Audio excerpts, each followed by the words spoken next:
Hi, everybody. This is Nicole, your Heyoka Empath, and this whole channel is designed to help you become bulletproof in life, with people, in love. So I just want to start off by talking about the hidden secrets of words that most people don't know they're doing with you and how they manipulate you or actually gaslight you in hidden ways that you're not aware of. And it keeps you asleep. It keeps you in the sense of a daze. And unless you're really alert and really awake, you don't know what's happening. Here's an example. I was having a meeting with a guy and I was late, and I called him back and said, I apologize. I need another 5 minutes. Can you call me back? He already called twice. So I understand we were starting the meeting a little bit later and we had a square bunch of time. So when he called back the second time, he was like, hi, how are you? Are you good?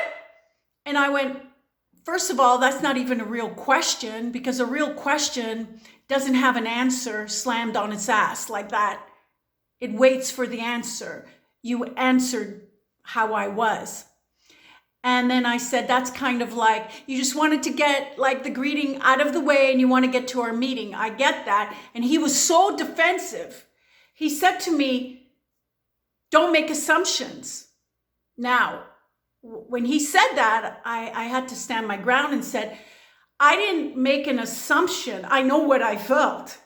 And when you mumbled all those words together at warp speed, really fast, and just to get him out of the way so we can get to our meeting, I realized it was because I was late, but my truth is my truth. And he said, oh, okay, noted. But here's the interesting thing. Near the end of our meeting, he said, now I'm going to tell you something, and I know you're going to think it's oversimplified. And I went, ha, that's what you do. You are the one that makes assumptions with people. I could tell because he was telling me what I was going to think and what I was going to feel before it even said it. And not to mention, I said to him, first of all, I don't react like most people.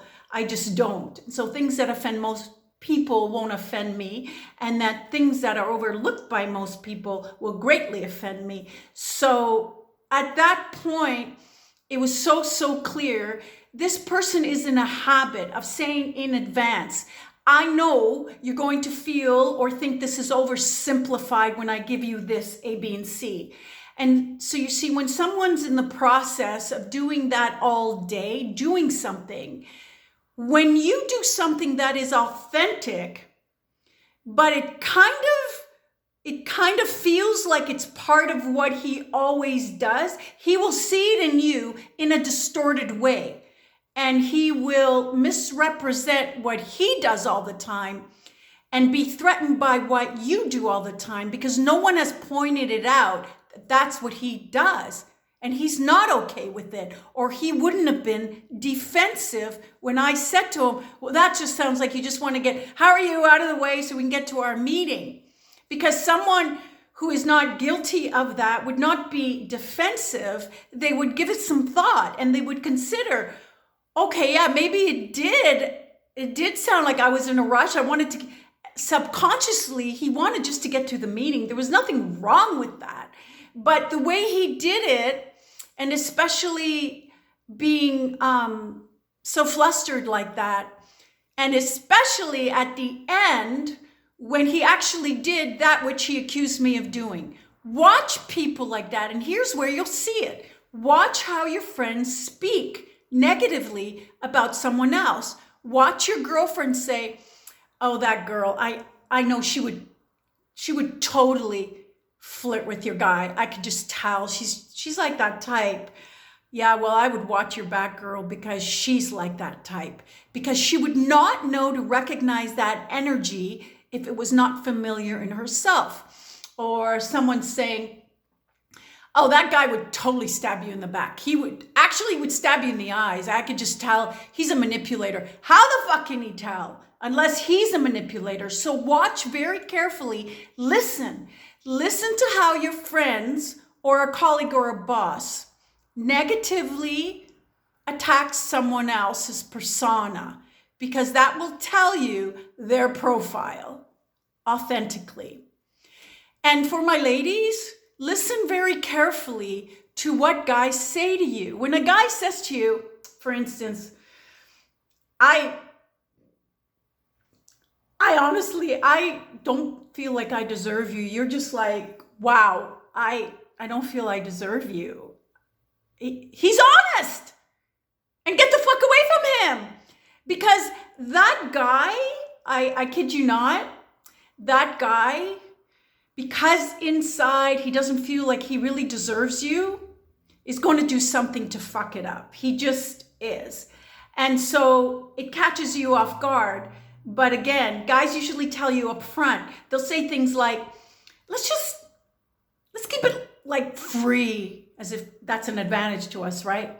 Free versus restricted. Let's just not put a label on what we are. In other words, he doesn't want to take responsibility and say, I want to be with this girl.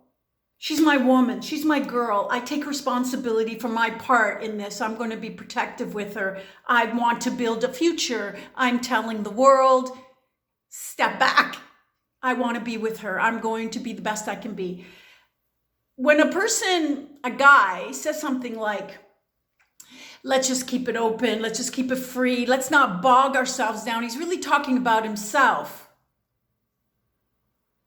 So you have to pay attention. Guys don't lie when they talk about their feelings, unless you say, I love you. I'm so in love with you. And you're looking like, are you? Are you? At that point, of course, he's going to slap that on just to keep you.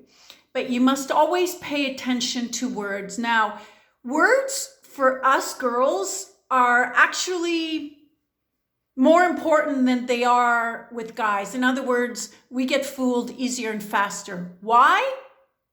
Because that's how we fall in love. We fall in love auditory.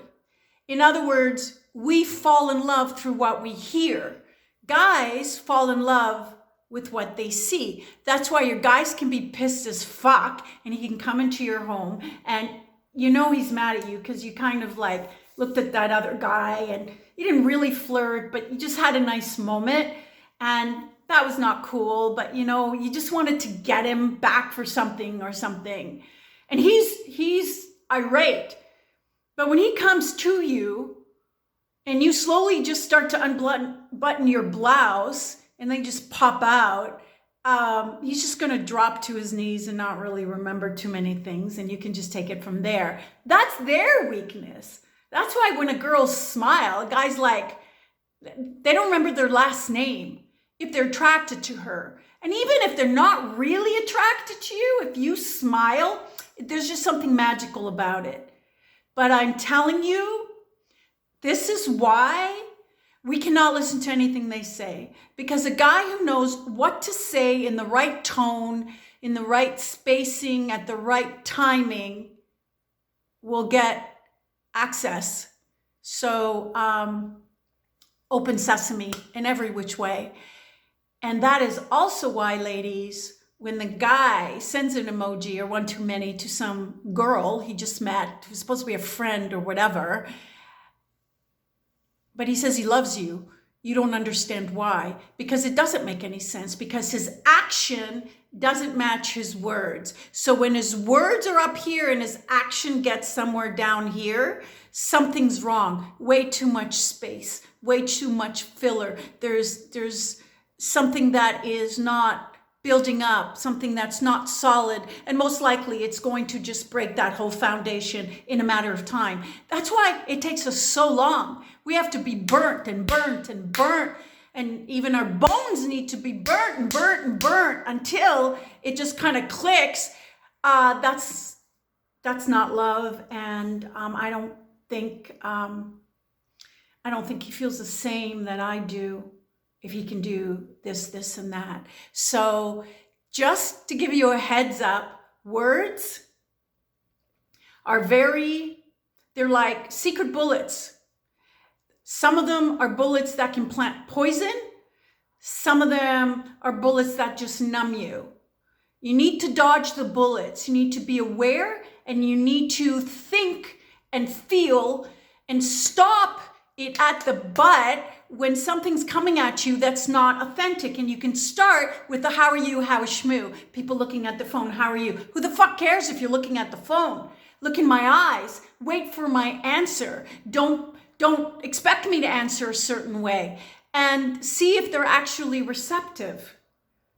That's your exercise for this week. If someone's asking you how you are, answer authentically, just in the moment. I'm not saying go by your whole history, but you can say I'm pushing through something. You can say I'm purple. You can say I work on a need to know basis. Why? Do you need to know? Do you really need to know? Like, how badly do you need to know? Or if someone asks you and you know they're like trying to come on to you and they're like, how are you? I would just say the truth. I'm interesting. You're interesting? Oh yeah. Yeah, I'm so interesting. So if you guys like this information, let me scratch that. If you like me, like really, really like me, and push that subscribe button, smash it, like my channel, and I'll see you next time. Bye.